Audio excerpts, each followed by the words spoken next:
Not going to understand the difference between boundaries and manipulation if you're not at home in your pelvis through your rooted needs. This is because the body is really clearly giving you signals every single day through every single situation. And if you're not in tune at home through your body and really truly understanding what your rooted system is crying out for, then you're going to struggle to understand the difference between when someone is setting a boundary, when someone is manipulating you, and when someone is using therapy speak to victimize themselves and thus make you feel like you're the person in the wrong. And we've all been reading these texts from Jonah, have we not?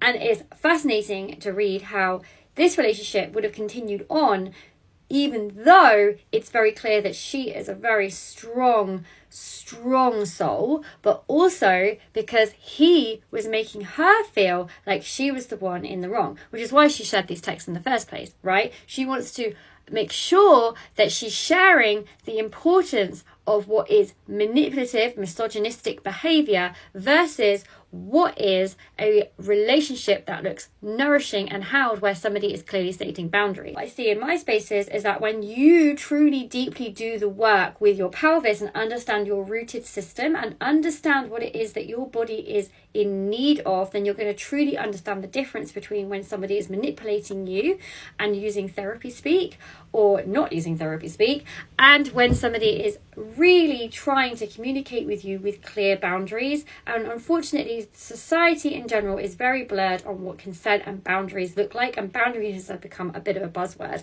And so therefore, what I recommend with this story and what this may have triggered is for you to sit and spend time with the body and its pendulum swing and its with your nervous system, so that you can feel into being in the dorsal, being in the fight or flight, being in the parasympathetic, and truly understanding what that feels like daily, day to day. And when somebody comes in and interacts with you, whether it's a relationship, a friendship, work. And this is why I've written about consent here in my book. There's like a whole section on it. And the whole book is 5 steps to coming back into the body, but there's actually a whole section on consent and what that looks like in society.